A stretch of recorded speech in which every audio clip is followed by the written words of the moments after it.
and this is about gas propulsion. One method was to mount the fuel hopper, firebox and gas filters and coolers onto the back of the bus. As you suggest, though, it was the trailer-mounted units that were more common. That bears out what you remember about the fact that you were poking coal. Which is what anthracite, which is what anthracite is. And of course, the fire used to burn up. Of course, it would. Like you would an ordinary anybody's fire. Ordinary fire. Well, you know, like a caravan connection. Well, it was. I presume it was similar to that. And of course, it had like a large tray with this huge, great cylinder, which is the gas. Which was that's right. So that went behind the bus. That's right. And it powered the bus. Yeah. It must have looked really odd. I expect it did. It was odd too. And what was your job in relation to this bus? I was the bus conductress. Mm-hmm. So what did that mean? What did you do? Collect the fares, tell the driver when to stop, when to go, and all the rest of it. So when was this? What year? I started in November 42, and I worked there for 4 years. So your job is to take the fares and tell the driver when to stop, but it's also, I think, to act as unofficial chief stoker. Is that right? Yes. That puts it in a nutshell. Tell me about that. Well, if the bus was going slow, like it did very often, because those old buses, they weren't fast. You know, not like today's buses. And people used to complain to me that they would be late for work. And I'd say, well, it's not my fault. However, I used to go up the gangway, open the little window behind the driver, tell him to stop. And he would stop, and I'd get off the bus and take this huge, great poker, as I always called it, and just give it a rake. And, of course, it used to flare up. And the bus would chug along Beaumont Road, well, like Toy Town, you know, and people would get to Drake Circus, probably on time. So they were saying the bus was going so slowly it'd be quicker to walk. Oh, yeah, absolutely, yeah. So you helped it on its way a little bit. I could have gone out and pushed it. Well, we had a hat with a peak cap and conductress across the front. It was a navy blue jacket and trousers. Plymouth City Transport across the shoulders. And, of course, we had a punch for the tickets and a bag for our money. And, of course, a long metal ticket rack. But then the tickets were only 3/8 and 2pence. And, well, you could hold them quite well. Did you get to know quite a lot of the people who were regular passengers? Oh, yes, yeah. Especially if they sat on the side seats. And you got to know them by sight. Well, they were on your bus every morning. And despite that, it must have been an extraordinary time, because this is during the blitzes of Plymouth. So there must have been a lot of change happening all around you, and there you are carrying on with the bus keeps running, as it were. That's right. Well, yes, people still had to go to work, because firms went from A to B. If A got bombed, they went somewhere else, and people still had to report for work.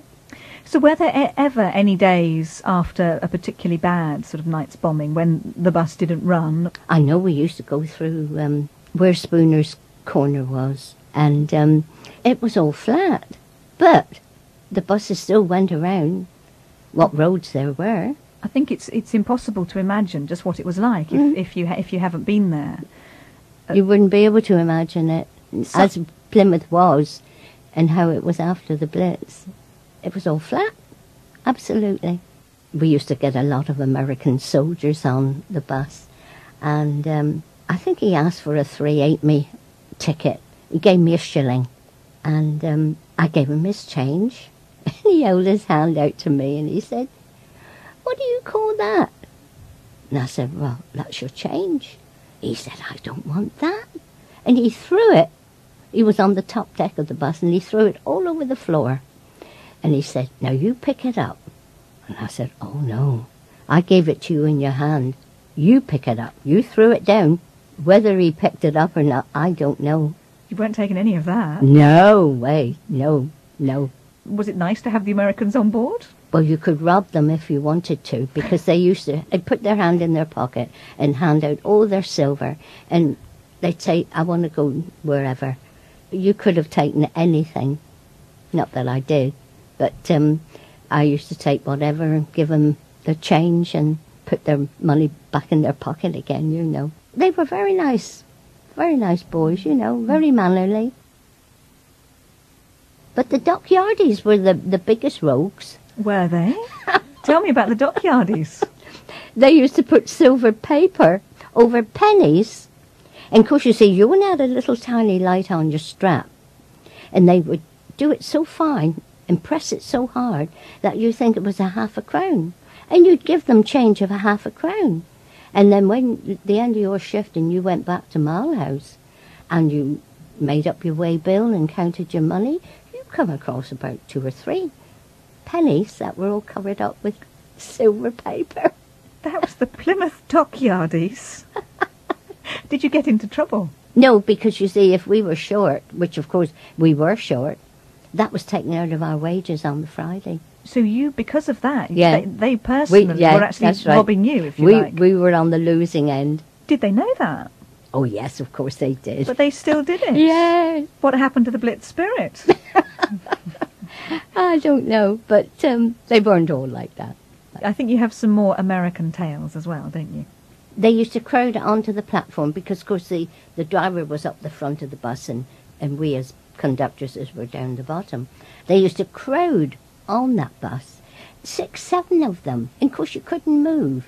So they were on the thing at the back, Yeah. a bit like an old London bus where you Yeah. get on at the back Yeah, and there's that sort of that's right, platform because that's thing. where we used to stand. Mhm.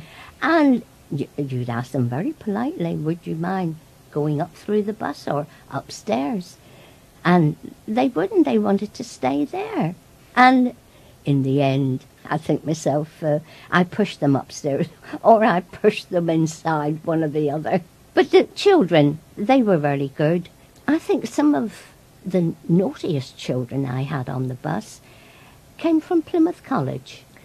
You see, you had children from ordinary council schools, a few from the high schools, but the boys from Plymouth College, well, they really disbehave. And I stopped the bus one day and I said, if you don't behave, I don't care what school you come from. Off the bus you go, or else. Anyway. Did they stop? Yeah. Good. Yeah. And I must say, I'm only short. Some of these were very tall, you know. But you had the authority. You had a peaked cap. And that, yeah, exactly. Yeah. I had a sister who was also on the buses and a sister-in-law. And we all lived at what is now called Gill Park, but at the time it was called Lower Lager.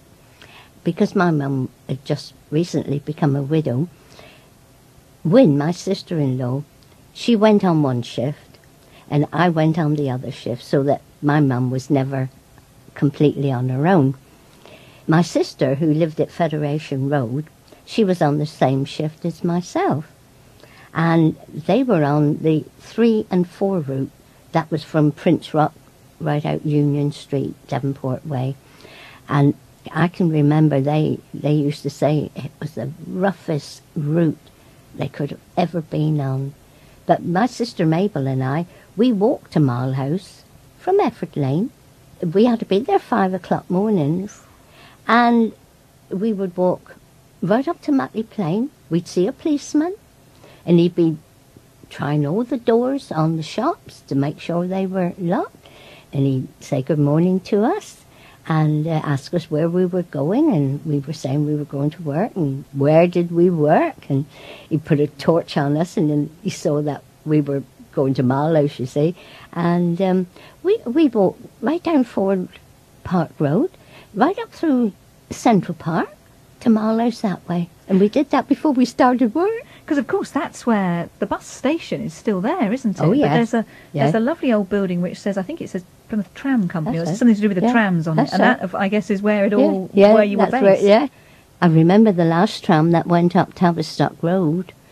Oh, that was filled with people and drivers, conductresses, and And I can see it now. It was by Harvest Home, the pub, by the library. So was that the final ever journey of that tram? Of that tram, yeah. And because of that, there were lots of transport workers sort of on it Oh, as a special thing. Yes.